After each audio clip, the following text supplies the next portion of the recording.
బొట్టు పెట్టుకో అన్నారనుకోండి, ఎందుకు పెట్టుకోవాలి, నా ఫ్రెండ్స్ పెట్టుకోరు అంటాడు పిల్లాడు. నిజమే కదా. పైగా ఈ చెప్పేవాళ్ళు కూడా ఏం చెప్తున్నారు, అబ్బాయికి చెప్పరు, అమ్మాయికి చెప్తారు, నువ్వు బొట్టు పెట్టుకో, ఆడపిల్లలు బొట్టు పెట్టుకోవాలి అని. దాంతో అమ్మాయికి మరీ కోపం వస్తుంది. అన్నయ్యకి చెప్పలేదు నాకెందుకు చెప్పావు, తమ్ముడికి చెప్పలేదు నాకెందుకు చెప్పావు అంటారు. ఈ తేడా వల్ల వాళ్ళలో తేడా వస్తుంది. అసలు ఇద్దరూ పెట్టుకోవాలి.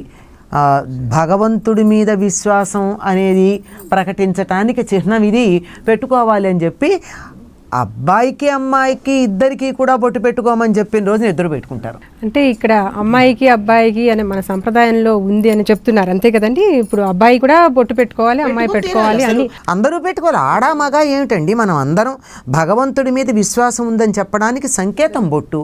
పైగా పెట్టుకోవడంలో ఎక్కడుంది, దాని వెనకాల సాంకేతికమైన శాస్త్రీయమైన ప్రయోజనం ఉంది. ఆ సంగతి మనం వివరించి చెప్పగలిగితే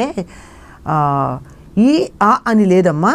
ఇతర సంప్రదాయాలకి తెలిసినటువంటి వాళ్ళు కూడా పిల్లలు ఈ మాట వినంగానే మేము పెట్టుకోవచ్చా అని అడిగారు. నాకేమిటి అభ్యంతరం పెట్టుకోవడానికి, మీ ఇంట్లో వాళ్ళ అభ్యంతరం చెప్పకపోతే పెట్టుకోవచ్చు అని చెప్పాను నేను. నాకు నా తెలివితేటలు పెరగాలనుంది, నాకు నా నాడీ మండలం చురుకుగా పనిచేయాలనుంది, నా మెదడు చాలా బాగా ఉండాలని నాకుంది, ఎంతో కాలం నా మెదడు పనిచేయాలనేటటువంటి ఆలోచన నాకుంది, నా పీనియల్ గ్లాండ్, నా పిట్యూటరీ బాడీ చక్కగా ఉండాలని నాకుంది, అందువల్ల నేను రోజు బొట్టు పెట్టుకుంటాను, మీకు కూడా కావాలంటే పెట్టుకోండి, లేకపోతే మానేయండి అని. నువ్వు ఇది పెట్టుకోవడం వల్ల నీకు తెలివితేటలు ఎక్కువ అవుతాయి.